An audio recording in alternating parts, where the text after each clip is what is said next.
Welcome back. Today, on this episode, in this video, we're going to talk about the smudge and the clone stamp tool.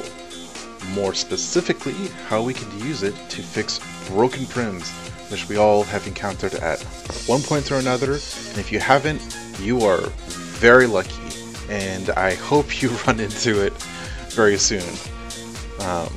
So, first of all, let's talk about broken prims. What I mean by this is when we have objects, light, or clothing that are clipping into another object. They're passing through and they create a hard edge where they meet. So, also, you can see this in textures when they're not perfectly made the way they're supposed to. And unfortunately, part of the problem with Second Life is, well, they give us a lot of creativity in terms of, making this stuff fit right. Also, we're talking about a system that is, over a decade old, even with, the implementation of mesh.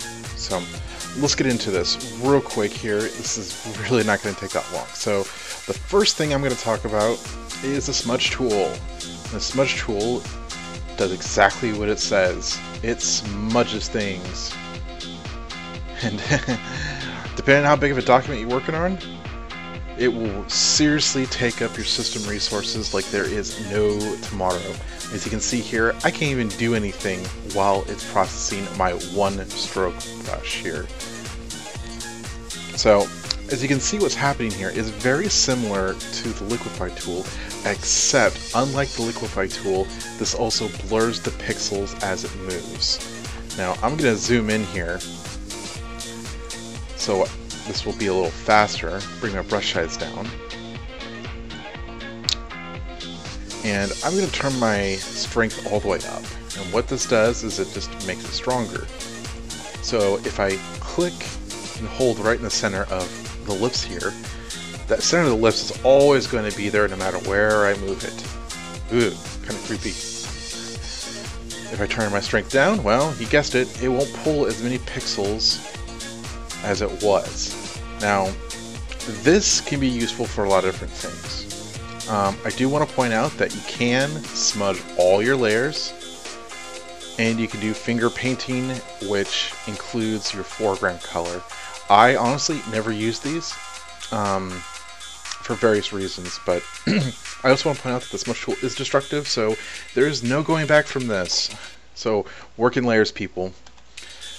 So one of the things you can do with the smudge tool, if I bring my strength and my size of my brush down here, is you can smooth out edges that you want softer. So like the chin here, I can smooth out some of these hard edges and these pointy edges. Now, when it comes to fixing these sharp edges and the actual shape, I really prefer to use the liquify tool, or better yet, the pen tool if you have actually done some of your practice on it. Another thing this is great for is when we got a couple different intersecting textures, like right in here, you can see it. Let me go ahead and up my brightness here, and I'm going to up my contrast so you can see these lines a little better. But what you can do is you can smudge those lines together, and again, I'm using a very, very low strength here with a very soft brush. In fact, there's no hardness on this brush. And you can see what's going on there. It's smoothing that out. Another thing that's great for, that I use it a lot, turn off this adjustment layer, is these prims, these intersecting textures and the object of the nose. It tends to really, I don't know what the deal is, Second Life system tends to really mess up the nose area, but you can see I'm just kind of smudging, and this is something I do. I will use the smudge tool for this, just to kind of clean up the nose here before we start doing like shading and whatnot. So that's one thing, a couple things you can use the tool for. Another thing is you can use it for hair. Now I don't have my tablet handy right now, but I'm going to take my smudge tool and I'm going to pull up a hairbrush.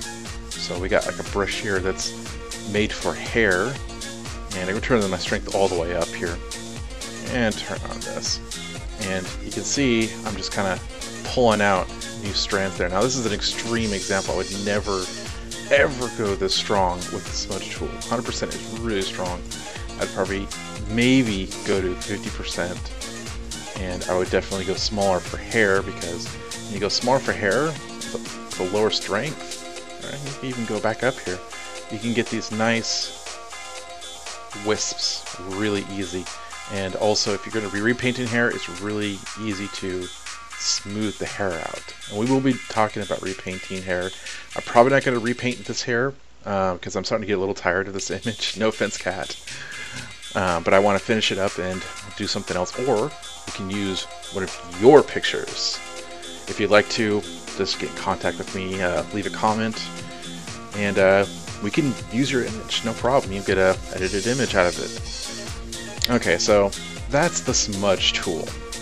And that's one way of fixing those things. Now, what about broken prims? Now, originally, we had this broken prim here on the chest piece here. Sorry for the close-up on the boobs, Cat. Now, this is a common problem with the clipping. Now, you can use the smudge tool, come back to a round brush here, a little smaller, and we can smudge this. And you know what? It doesn't look half bad, but it's not as good as it could be. Now on the other side, we're going to use the clone stamp tool. Now let me show you what this does. Make a new layer here. It's this button right here, and it's the clone stamp tool, and you got all the options you normally do with a brush. Now by default it is set to current layer. If you choose current below, it'll sample basically everything that's visible from this layer and below, which, you know, depending on how you're working with it, is good or bad. Now, you can't just use this tool right away. If you do, it'll pop up an error. You have to sample an area first. So if you Alt and then click, you'll see that now we've sampled that area. And so if I click and start painting, you can see what's happening here is it's copying what I've sampled that area, and it does follow that area. So just delete that. So if I come up with my clone stamp tool here, sample the head, and voila, copied head. Pretty easy, but we're going to use it to fix a broken prim. Now I am doing this new layer, so stamp. I'm going to make my brush a lot smaller here, and I'm going to sample an area that's really close to this that would match this texture, this pattern, as close as I can. So if you look at the angle here, this is probably about a good area to sample. And if you have a line art, you can actually see in the more recent versions of Photoshop where you're going to be putting this. So I can click, click, click, and that is almost perfect. Now I do get a little bit of light right here because I sampled up here in the lighter area where the flesh tone is actually lighter than right there.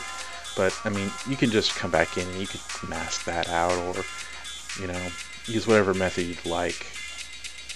And then if you zoom out, it is absolutely perfect. And you can see, grab a new layer here and a contrasting brush, that what we fixed right here looks like it was actually part of the material.